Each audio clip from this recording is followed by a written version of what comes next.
Hello, everybody. Welcome to the Wisdom Podcast. I am your host, Sierra. We are growing, guys. Every week we have been growing, and I am so excited because when you grow, that means that you're reaching one more person. And I am so glad that that's one person who's starting to live intentionally through the conversation and guidance and wisdom that is shared through the Wisdom Podcast. So thank you to everyone who is here. If you're new, I'm so glad to have you. If you are tuning in for the 17th time, thank you, thank you, thank you. I love you and appreciate you. And I am so excited for the wisdom and the gems that we have about to be dropped on our lives by the lovely Mrs. Liz. So please tell us, who are you? What do you do? Let us know.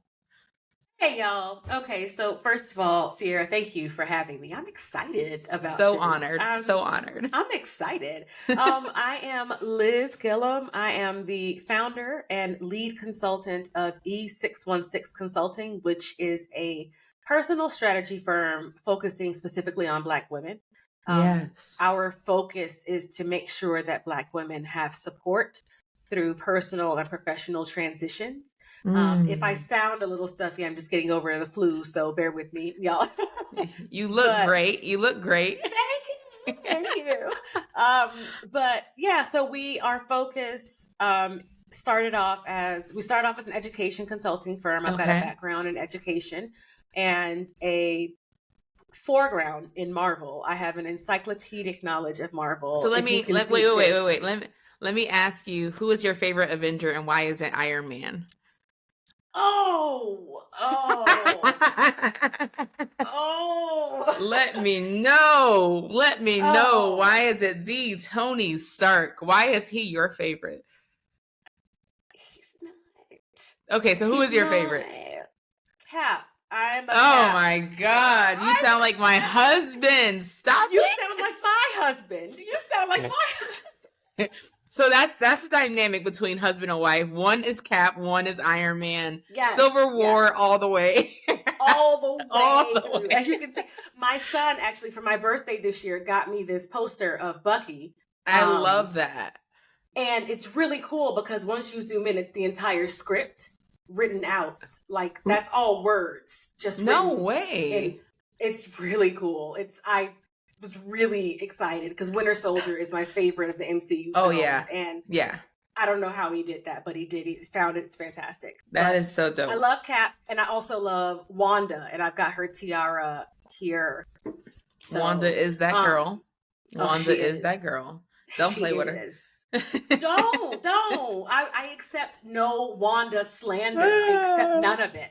I love that so much. I love Marvel. And so I started the educational consulting firm with the intent to help teachers speak their students' languages through popular culture. Yeah, so a lot of my doctoral research was popular culture. I have presented on, I've actually written articles and learning frameworks based on Janelle Monáe's work. So I did a framework in higher education based on Dirty Computer. And that framework was on how to teach and reach and support Black women in higher education. Wow. I also did a presentation on Lovecraft Country and Black girlhood. With Dee and Black Girl. Yep, I did that. And we talked about that one episode with Topsy and Bopsy and how all that worked out. Yeah, so popular culture has always been something that I'm really excited about and really thrilled to bring into the classroom. Awesome. But living in Florida, I, figured it might not be the best time to do that. That's might not be the best time to put more on teachers. Exactly. So, took a beat, really thought about it. And one of the things that I remember saying in grad school, because I went into my post-grad or my post-master's wanting to study school discipline. That's what I studied in my master's degree, school discipline and its disproportionate impact on Black youth. And I wanted to study that for my doctorate. And I decided against it because I was so tired of looking at our youth through a deficit lens. Wow. I wanted the chance to look at them for their strengths and help them find those strengths. Because I think so often, especially in the Black community, we're so hard on ourselves, or we always say what we're doing wrong instead of what we're doing right. And that's Exactly. really important to shift the narrative, because when we always grow up with hearing negative, we think negatively, versus Exactly. hearing positive, we think positively. So I love that. Now, can I ask you, did you find a lot through your studies that um, we struggled to, and by we, I mean in the Black community, struggled learning, especially Black women, because we couldn't relate to topics that were being taught in school? Or what was it that made you get into the pop culture side of things? I have always loved pop culture. Okay. And this is a huge part of my origin story, if you will. I ended up not finishing my PhD. I got an education specialist, which is just like the next step Mm-hmm. down Mm-hmm. from a PhD. Not that it is less worth a PhD, but Yeah. it is on the ladder of education Yeah. Yeah. specialties. That's the next one. And I was not understood. I was Mm. misunderstood largely in my department. Mm-hmm. I love popular culture. I have always enjoyed studying it. Um, I mean, I've done research on The Watchmen, HBO's The Watchmen, Yeah. and Yeah. what that means for Afrofuturism, but also for seeing Black men as heroes today. I Mm. live for this stuff, and I was blocked Wow. at every turn by my advisor. Yeah. I was berated. I was mocked. I was made fun of. I was laughed at. She would introduce me to people just to laugh, just to say, Oh "Isn't that so funny no. that she's studying that?" It was really toxic. It was really bad. Yeah. And as Black women, we Is that why gotta is that push. why you started your own thing? You decided, like, hey, let Yeah, me create my own business, and yeah. that's where you're now thriving and what you love. Yes, because Yeah. often as Black women, it's kind of twofold. When we start something, we have to finish it, no matter what Mm. the cost is, no matter what the toll is. And I got tired and I didn't want Yeah. to struggle anymore for what I Yeah. knew I was good at. And so Absolutely. I took the education specialist. I'm very proud of myself, very pleased. And in this business, I get to focus on helping Black women thrive in Mhm. the ways that make them happy, not Mm. with what others have told them they should do, could do, Right, might be right, good right, at. right, right, right, But right. what do you want to do and what makes you happy? And how can you show up authentically? That is where I Mm. float. I love that. So Mhm. take us through the steps of what you do with your business, like helping Black women identify and live authentically. What are Yeah. those? How do you help us build that confidence in who we are? So one thing I do is I am a perpetual gasser upper. I love gassing people up. I love it. It Yeah, yeah, just, yeah, yeah. man, it thrills me. So I've got the podcast. It's called I Have Given My Answer. It's on Spotify, Apple Music, all the jams. I love it. Um, and in there, we just have conversations Mm. that help us to be able to show up and not only see ourselves, but hear ourselves. Ooh, I talk about imposter syndrome. We talk about grief. We talk about faith. We just get into it. yeah. Um, and so I've got the podcast. I do challenges where we work on boundaries and Mm-hmm. prioritizing ourselves. I've got journals that I write, and I've got a couple of things where people can work with me one on one. Yeah. One is, it's a 2 workbook series that people can complete, and it really helps them to dig not just into who they are, but go back into their history. Okay. What have you been good at all your life? Let's Yeah. take it all the way back to when you were 10 and you sold the most cookies in your Girl Scout troop. Yeah. Let's go Yeah. back. Yeah. Let's talk about what you're good at and let's find the patterns. Because if you are Mm. a doctor right now because you're good at it, is that what you love? And if it is Mm. what you love, how can we make you happier while you're there? Right.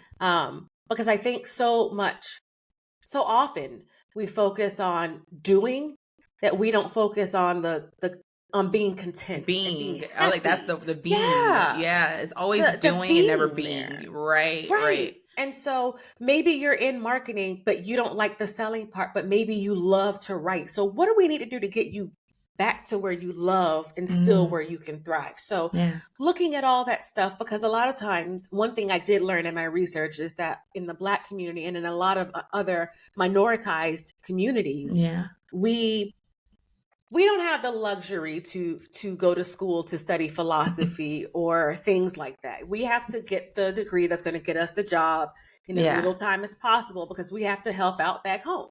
Mm. Um, Wow. and so, and that's the research backs that up. We don't Yeah. have the time to focus on the abstract. We go to business school, we go to medical school, we go because we have to go back home and get Yeah. that money back. And so, if you're there and if you've been there, I don't advocate for anyone to just up and leave their career because there's lots of different things there. You've got kids, you've got Yeah. Yeah. retirement, like, Bills. We got but a lot of stuff going on. right, don't just. I'm not gonna tell you just leave your Yeah. job, but Yeah. but how can we make sure that you are thriving while you're there? Mm. What can we tweak?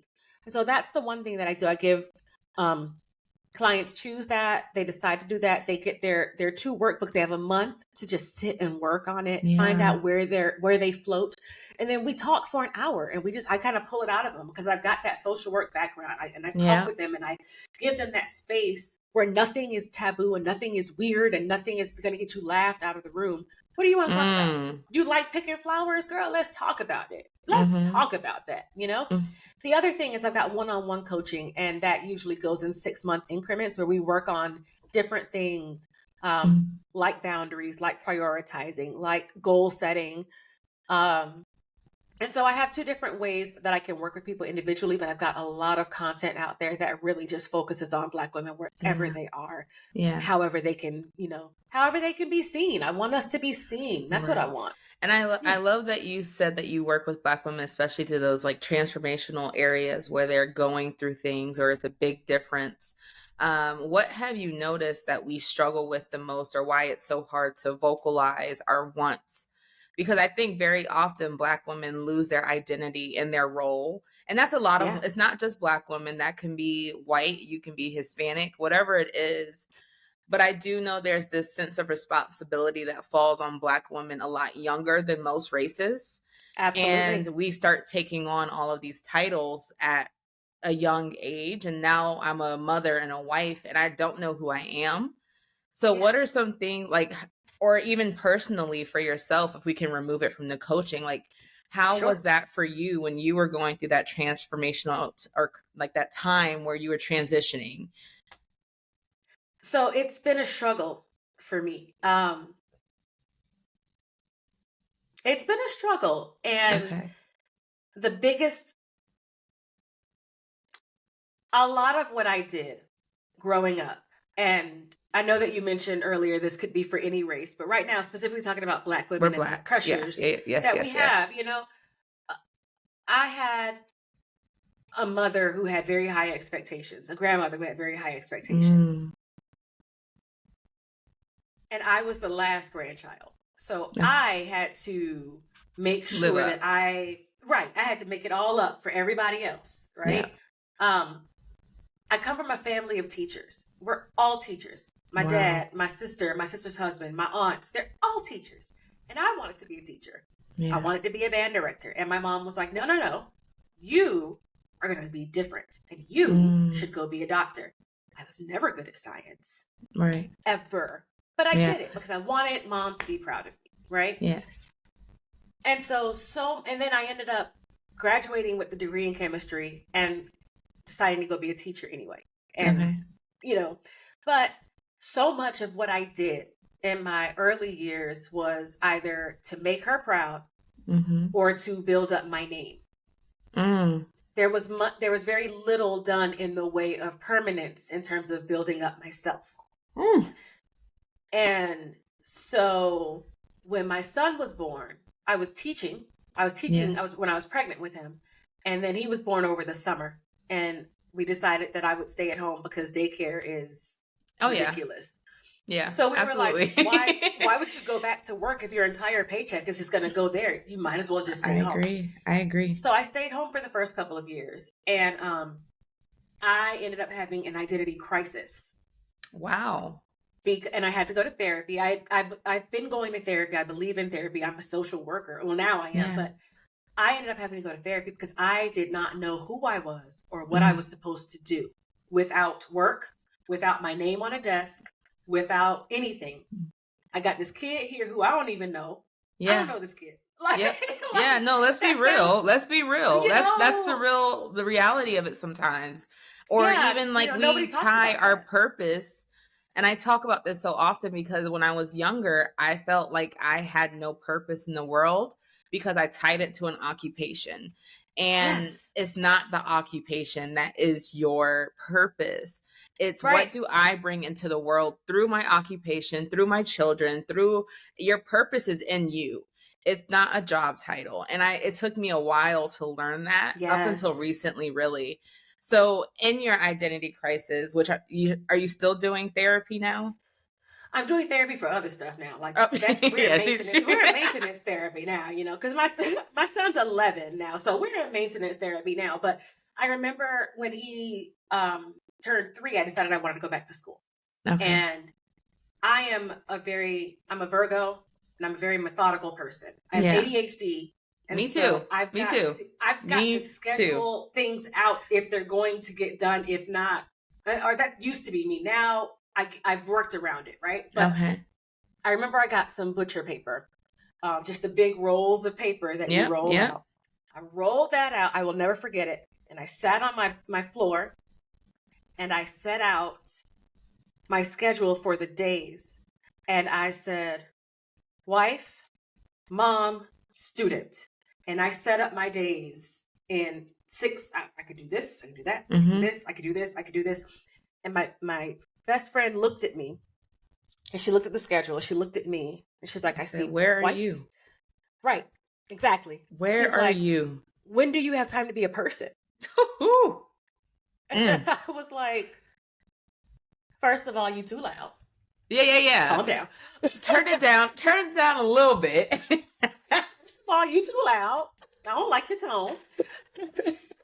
And that has always stuck with me. And so even now, when I am talking to people and I'm like, or if I'm getting my bio, Liz Gilliam is a wife, a mom, a daughter, a friend, and it's always last, you know? Yeah. And so what I've noticed, to bring it back to your original question, what I've noticed in a lot of my clients is that it's one of two things. Our voice gets lost for one of two reasons. One, we have been told for so long to wait. Either wait for this, wait for that person, we have to wait for someone to listen to us. We have to wait for that attention. So we're so used to just not talking because who listens to us anyway? Or we don't know how to make time for ourselves. And so I've got a lot of clients who will have time on the books with me and they won't be able to make it because, or they'll be there, but they've got their kids with them or they've got something going on. And I'm a mom. I get it. Don't misunderstand me. This is your time. It's 1 hour. Yeah. I want 1 hour a month with you. Give me that hour. And they are unable to get that time from a partner or advocate for that time for a partner. And so before we can even get to the deep work, we've got to carve out some space for you to hear yourself. And so what I push for my clients to just talk. Sometimes I just let them talk. Just talk. Yeah. And they're like, we didn't get done. And I'm like, that's okay. Yeah. You just needed someone to hear you right this second. That is worth so much. Yeah. So we often have time using our voices because we forgot what it sounds like. Right. Now, can I ask, and I am 28, so I don't have I'm not sitting here saying I'm the wisest person in the world. But do you think some of this roots, especially in our Black homes, where we keep our children on silent mode, like stay in the child's place, or we don't allow them to have a voice? So some people look at me like I'm crazy because when I'm raising my daughter, I allow her in a respectful way. I'm your mother. You're going to respect me. But I allow her to voice her feelings and her 100%. Opinions because I'm raising a person. And I know that she is capable of all of the feelings that I feel right now. Just Yeah, because we're sure. at different numbers on our timeline doesn't mean that we don't feel just as huge. And she's a very sensitive being. My daughter had, from a very young age, I could tell that she was an Yes. old soul. So when people hear me say stuff like, "Hey, how do you listen when I want to discipline you? Like, do you like when I yell at you? Is that something that your body reacts to or shuts down when I do it?" Because if I know that when my parents yelled at me, I shut down, but I never said anything because I had to stay in a child's place, that was Yeah. my voice being quieted and put into a box. So I want her to know that she can speak up for herself. There is a way to do that respectfully, especially with parents and elders. But we have to advocate for ourselves, especially as Black women, because we already Mm-hmm. have these pressures that society has put onto us outside of our family. you Yeah. know? Now, do you think that is part of where that stems from? Or like, what is it that we just It don't allow our voice to come out truly? it comes from a lot of places. It comes from a lot of places. And you mentioned earlier the responsibility that is put on us Mm-hmm. at a young age. Black girls are often adultified so early, Yeah. and not just Yeah. at home, but at school even. Mm. Dress code. Yeah. We Yep. That's another conversation. But Yeah. we don't. Yeah, that's a whole other conversation. But dress code and discipline Mm-hmm. and not being understood. I know Brittany Cooper talks about it in Eloquent Rage, where she mentions how we're just existing Wow. and there's no one to back us up. Yeah. Bell Hooks talks about it in Sisters of the Yam, where Black mothers for so long have parented from a place of fear Mm. historically. Because if That's you so are true. walking, yeah, Woo. they are responsible for making sure that the kids don't get taken or Yeah. that they don't get hurt. Look at Mm-hmm. Mamie and Emmett. You know what I Mm-hmm. mean? Like Mm-hmm. black mothers have parented from a place of fear for so long And that gets that passed down. Yeah, those absolutely, fears, absolutely, I've realized that some of my fears are passed down from my mother and father because yeah, you inherit because it becomes their voice at a young age is our voice, until we absolutely. find our voice. So in my adult age, I'm like, whoa, I'm not even afraid of this. This is just something that I've heard for so long that I never wanted to go try it. And Right. it's so crazy. And if we're not encouraged to use or find our voice at a Yeah. young age, Mm. if we're told constantly that we need to be quiet or that what we're saying is wrong or we're too loud or we're too much or we're too this or we're too that, we're going to stop talking. Yeah, that becomes our inner dialogue now. Mm-hmm. Yeah. And we're not going to want to say anything. And we're going to start talking about something that makes us excited. And then we're going to say, sorry, I shouldn't have started Right. rambling. Right. That's going to keep happening, And And I so, truly go ahead. No, go ahead. Go ahead. no. And I was just going to wrap it up. And so it's so important. And I love what you said about parenting your daughter, because that's how I am with my son. Yeah. We are, and after a time, how old is your daughter? She's 9 years old now. After a time, it doesn't, you don't have to specifically have the respectful conversation. Mm. Obviously you do, but they know Mm-hmm. how to communicate with you in a way that doesn't, Yeah. they're going to Yeah. push boundaries. That's age appropriate. But you know what I mean? But Yeah. Yeah. you can come back to them and be like, come back Right. when you feel better. Cause right now this ain't Exactly. it. This ain't the conversation we have it right now. Right. And I've Yeah. told my son that before, and I'm like, listen, friend, you're triggering the Yeah. fight or flight right now. I need No, you I to agree. pull it I in. agree. And so I think if we can start to change that narrative, not just for our children, but for ourselves, Mm. if we encourage voices to be heard in all of their beauty. Yeah, I love that so much because, and it's funny because the older generation, they look at this type of parenting as like weak or like Soft. like we're losing our minds. And I'm like, well, now look at all of these people that's in therapy because of y'all being our parents. No. So Correct. clearly something needed to be done a little bit differently. And it's not saying that our parents aren't perfect, but our not saying that our parents weren't great parents, but our parents are human. And so they have dealt, and I always say it like this, like, to think of my parents, they have been not my parents longer than they have been my parents. So they Yeah. have all this life that they lived before I even came into the picture, and they still have to deal with that. Like, I try to give people more grace, which is why I Yeah, give my absolutely. child more grace, because I'm a little bit more aware of the dynamic between the relationship with people.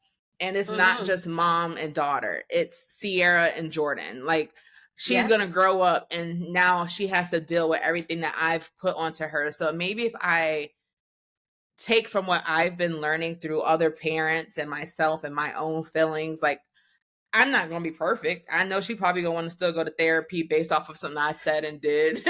But at least I Yes. want to be more mindful that I'm caring for a human being that's going to grow to be a wife and a mother and her own person and have her own voice. And that's what's really important for me when I am parenting. Because one day I won't be a parent.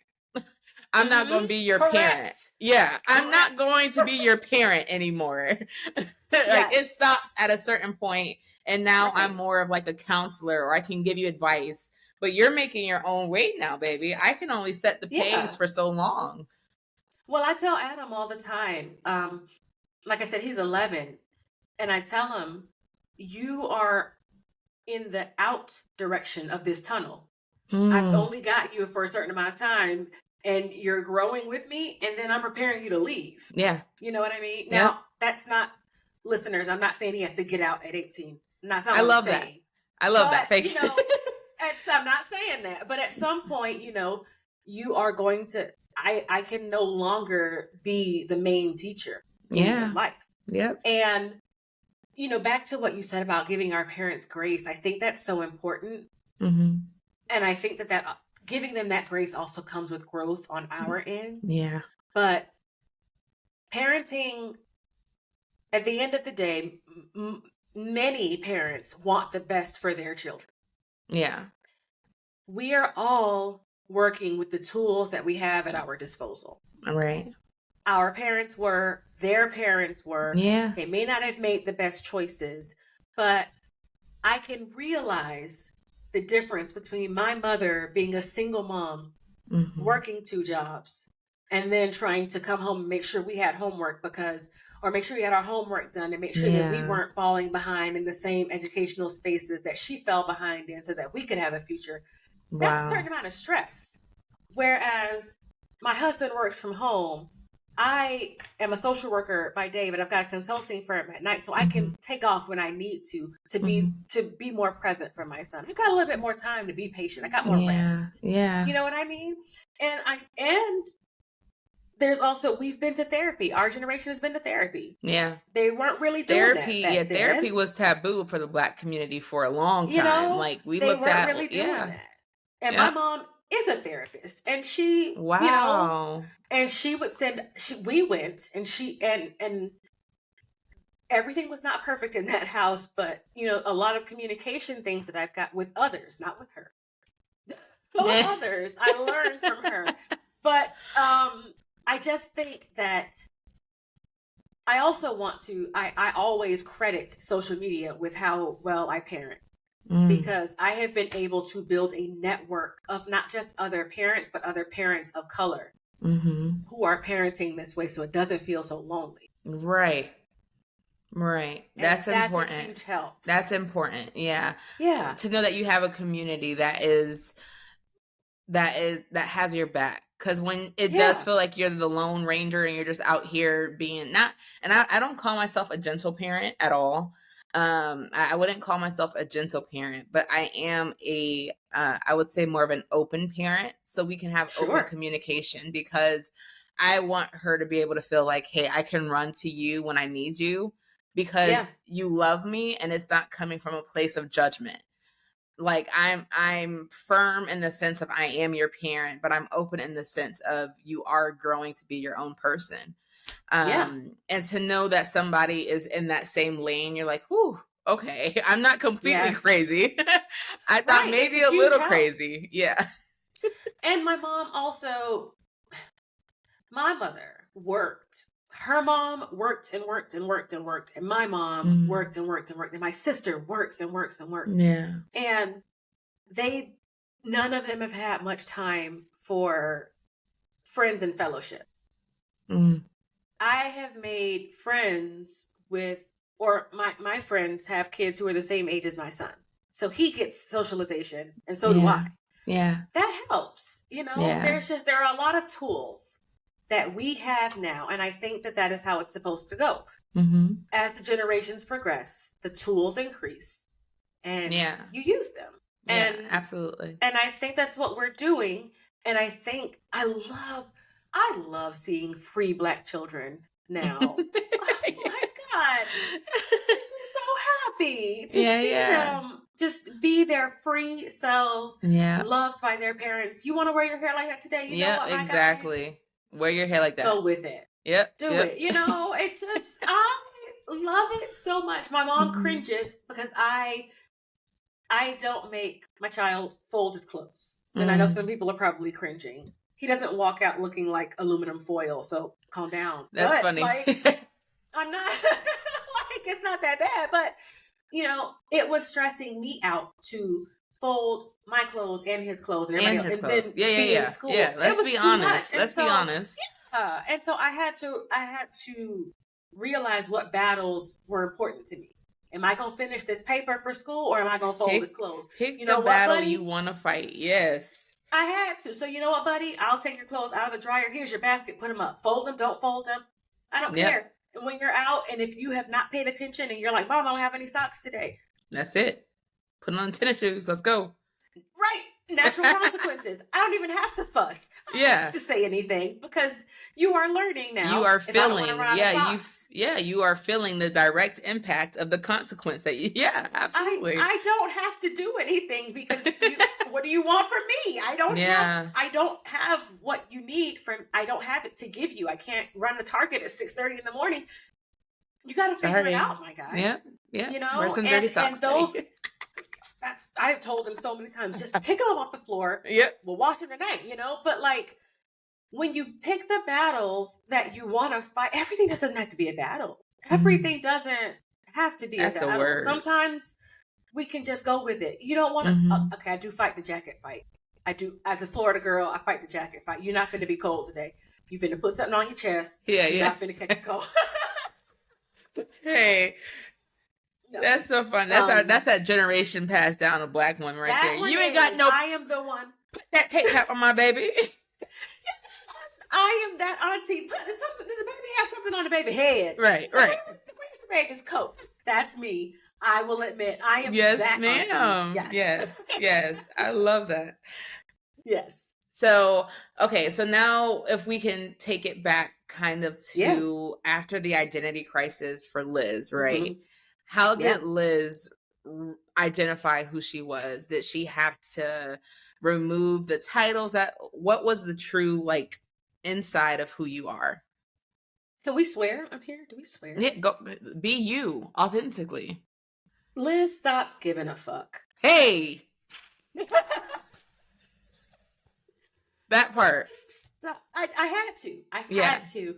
And I will say I've got an incredibly supportive partner in my husband. He is, my God, when we met, I'm telling you, you know, when we met, I was working at the YMCA, had a full-time job. I was in the office building right next to his. That's how we met.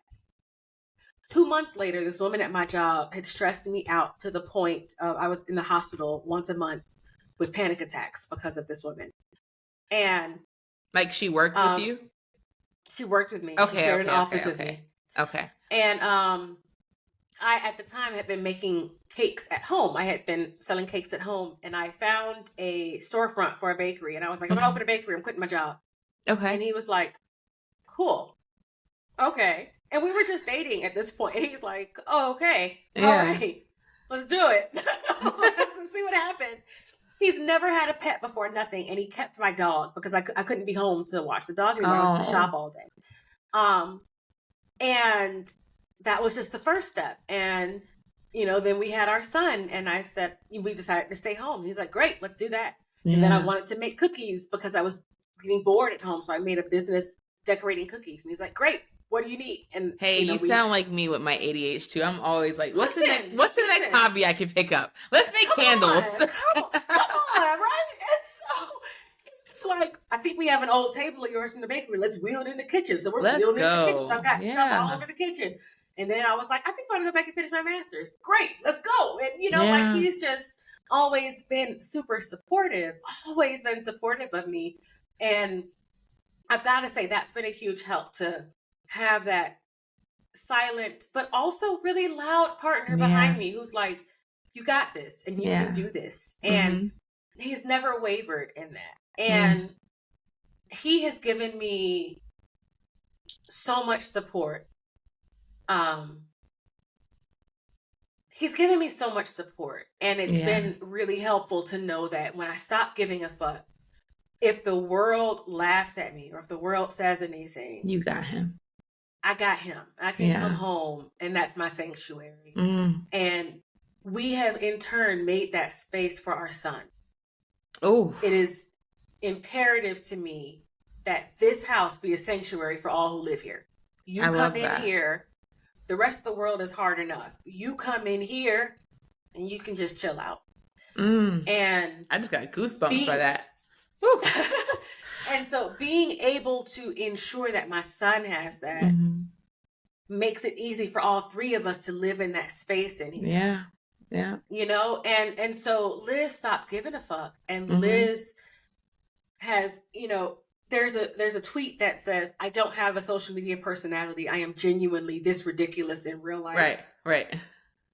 That's me. That's me. I'm genuinely this ridiculous. But so many people have shared with me that me being all of who I am, all of the ridiculousness, the love of Marvel, then making it into the academic part of Marvel, the focus on Black women, the focus on Black moms, the focus on conscious parenting, just being open about it all has empowered them to do the same. Yeah, someone needs you. And by you, I mean authentically you. Whoever you are, the true version of you, I think that's what reaches people. Because when we give them the fake piece of us that we don't even really know where we picked up this trait or this hobby that we're faking in, we're not really building genuine connections that last a lifetime. But when it's you and it's like, hey, you gonna take it or you gonna leave it, and I don't care what you're gonna do with it. Those are the people who stay with you because that's your tribe. That you found your tribe when you are you. I love and it's so important to me I just feel like by being the more myself that I am, the more other people feel empowered to be themselves. Absolutely. And I feel like it's a charge, like it's a responsibility. I love that. That is dope. So now tell me, is that how you were able to connect with yourself again? Was that support that you received, or was it like, did you have to go back to like childhood Liz? Just for the people who may be where you are right now and they're like, how do I know who I am? How do I find who I am? I love this. There's a good part and a bad part. I love this. Okay. I'll start with the good part. Okay. The good part is you got to be honest with yourself, right? Little Liz is who you see today, but was shoved into a palatable box. Who? Little Liz, man, that little girl was fun. She was so much fun, but it was all in my head, right? Wow. And some parts of it will come out. I was the youngest, and so people would, brush it off. She's the youngest, or she's the second. That second child. It was always that. But so much of what I was able to mask in doing what people needed to be done. Yep. So I would act, be myself, but I could still get the good grades, so you'd leave me alone. And my dad was my number one supporter before my husband. And he hated so much many of the ways I would express myself. Bright colors, long nails, contacts. He couldn't stand it. And he just wanted me to be his little girl. I get it now that I'm on the other side. I get it. He just didn't want me to grow up too fast. He couldn't stand it. My mom was like, it's just a phase. Leave her alone. It's not Look a at you. phase. Yeah, pink hair, But pink glasses, we good. but my mom was always like, school, school, school, focus, focus, focus. She had her Yeah. reasons for that. You know what I mean? But Mhm. everything I did had to be tapered down, right? And Yeah. so when Liz stopped giving a fuck, Liz got the chance to really go back and think about what that little girl would say now if she saw me. And what would she say? Oh my God, she would light up. I Yeah. feel it all the time. She would look at me and be like, is this for real? Like, we get Oof. to really do this? Just, Woo. my goodness. It makes me so happy to think about Yeah. going back in time and seeing myself at 8, 9, and being like, guess what we get to do Yo, every you just day? get, did you see the Usher Super Bowl promo where he's calling himself from where he is now in life? And everybody knows Confession, and he's in the booth and he's like, I'm in the studio, man. yeah, I'm in the studio. What you mean? But what he did for the marketing was genius, because he's who he is now with all the success, not knowing that his album is going to go as far as it took him. And he called back and he was like, "Hey man, get out the studio. We did it. We're at the Super Bowl. We're performing for the Super Bowl, man. You did what you needed to do." And when I tell you I cried, because that is so much deeper than what people think. To know Yes. that, from being that little person who had this huge dream, and sometimes we lose our dream because it gets muted. It gets pushed down to the fact that we can't even find it because it's like as big as a mustard seed. And it's like, Yeah. I can't find it in all this other crap I got buried around it. But in that moment, when I saw that clip, I was like, whoa, what would, if I called back to little Sierra right now and I had to tell her one thing, to know that she knows we are okay? Because there was a period in my childhood where I remember just feeling like, I don't know what the heck. And that part of that is due to ADHD, because it was really hard to make meaningful connections Yeah. with my brain everywhere as a kid. Absolutely. And it was hard to communicate what I felt as a kid because I felt like I didn't have the words for it. So to see me now being the host of the Wisdom Podcast, and I'm reaching people across the world and interviewing internationally, if I could call back to that little Sierra and let her know that her words are going to heal someone's life, it makes it all worth it, And I love that we are here now having this conversation to speak to little Sid, little Liz, and little Sierra, and whoever's watching. Just take a moment and be like, let me speak to little me, and really feel the gratitude of where I am and where I can be, because this isn't even the end yet. We're still on this journey. Yeah, we're still on this journey. So imagine where we're Yes. about to be in the next 10 years. Like, I love that you said that. And you are bomb as hell, Missy. Like, you brought them all. So I said there's good and Oh, there's let's talk about the bad. bad and the ugly. Listen. So for the longest time in therapy, I did not want to talk about my younger self. My parents divorced twice. Okay. They divorced, tried Wow. again, divorced. Okay. Yeah. You don't hear that too often. You don't. I didn't know it until I was an adult. I had no Okay. idea.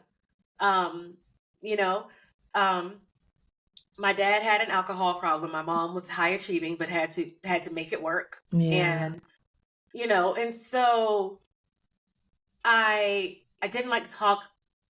Therapists would try to get me to go back and talk to my younger self. And I had one therapist, and that is, my hackles went up. And I do not recommend getting frustrated with your therapist. Feel your feelings, but chill out. Yeah. I didn't take my own advice that one time, and I was like, we're not doing that again. Okay. Don't try me like that again. Like, I was really upset. Yeah. Because I wasn't ready. When I saw her, when I did that exercise at that time and I saw her, she was alone on the playground.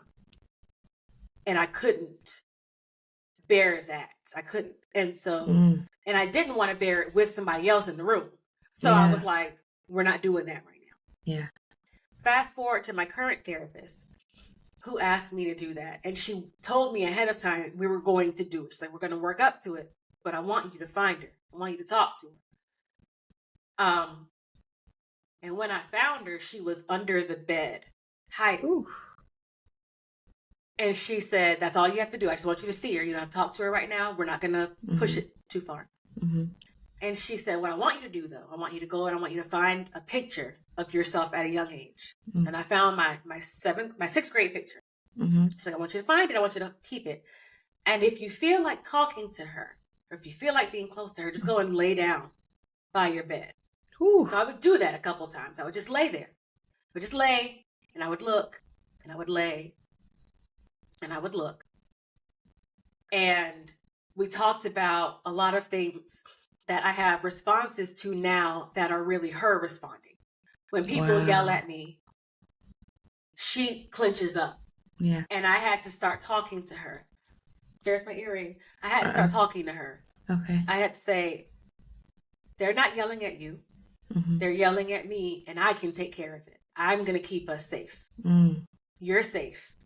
And I had to keep doing that exercise. Now this just feels weird. I had to keep doing that exercise. Yeah. You're okay. Yeah. You're safe here. What do you want to do now? Now that we've taken care of that together, what do you want to do now? Sometimes it was let's have ice cream. Sometimes it was let's flop down and watch TV and do nothing else. Yeah, I sit on that floor a lot. I lay on that floor, and sometimes we just talk. Yeah. We just talk. Yeah. And that's a good technique to carry, though, because I never thought, if I was just sitting here like, where could I find little Sierra right now? Where is the point where she felt the most alone, and where can I go hold her hand and give her a hug and let her know that I'm here now? Because we disconnect. That's exactly it. She asked me, when did I stop feeling like a child? When did I start feeling like I had to fix everything? Oh my gosh. That's what she's good, man. She's good. She's good. Ooh. But she's like, when did you start feeling like you were responsible for everything? Oh. Again, you too loud. Again. Yeah. Like, lower your voice. Yeah. But I it was middle school. It was actually elementary school, but I remember the grade that I started, but then I externalized it and started acting out in school. Okay. And then in middle school, I just kind of imploded. Wow. But, in the sense of like, you just stopped caring, or? I just stopped talking. I mean, I was still having fun and doing everything, but I stopped thinking about a lot of things that made me sad. I was just like, you know what? Okay. Disassociate. We're not going to do that. Yeah. Yeah. We're not going to do that.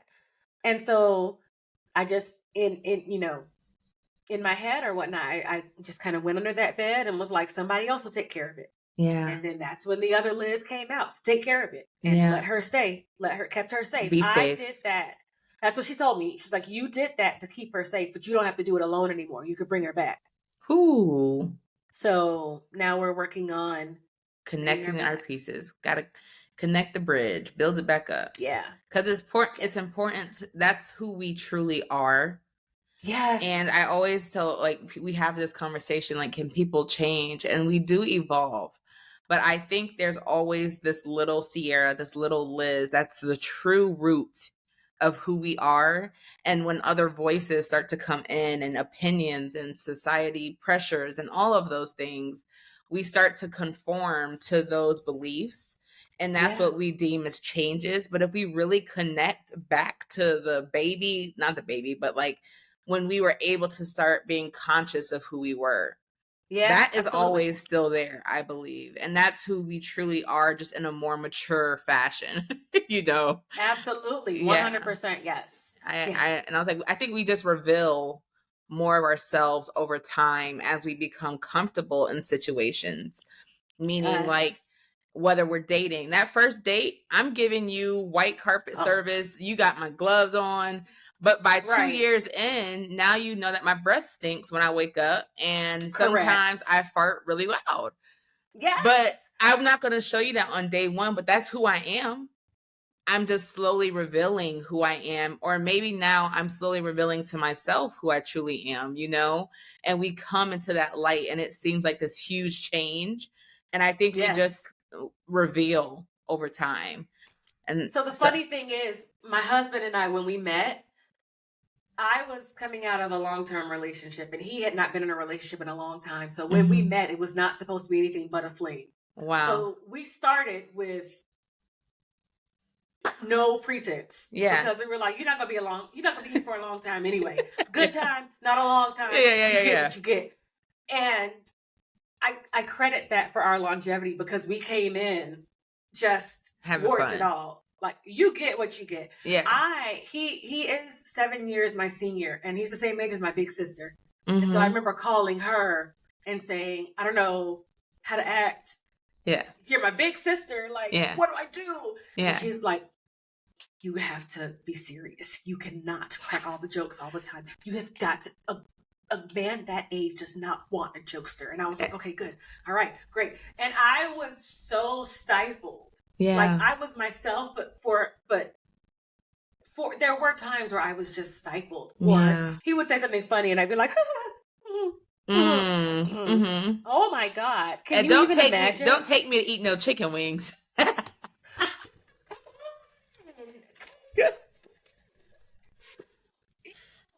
So I remember I said to him, it was like our third or fourth week of dating, and I said, listen, please. Yeah. I felt like I was constipated emotionally. I was like, listen, I gotta talk to you. Oh, it was so much. I was like, listen, I talked to my sister, she's your same age, and she said you wouldn't want someone who was a jokester, and that's who I am, and if you don't want me, just let me know now, please. Yeah. And he was like, what have I done that gives you the implication that why didn't you come to me and ask me what I want? Right. Yeah. He's like, if you want to be over there like that, all stuck up, that's your business. Yeah. I'm gonna crack me a little jokey joke. And we've been fine ever since. I love that. I wanted to just let you know that you have given so much insight, and I love your passion for Black women because you shut that passion down, and we deserve all the fierce love and protection and passion that's in the world for us because it's not so obvious, and that's why we try to straighten our hair and look a certain way or talk a certain way, and it's like, no, I'm about to be me, and that's unapologetically. Yes. So I love your passion for people, but especially our Black women. Yes. And I am so excited for this episode to just go viral because you are dropping gems, girl. Because I'm about to sit there and find where little Sierra is, and I'm going to let her know we're okay. But you keep doing what you're doing. But before we go, can I please have you brag about yourself? Let us know where we can find your business. Let us know where we can just find all of who you are. Go ahead.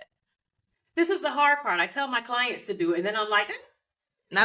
Go ahead. Brag about yourself, Shadi. So you can find me on Facebook and Instagram at E616 Consulting. Okay. Our website is e616consulting.com. It's very easy to find. Now, where did you get E6161? E616. I thought you'd never ask.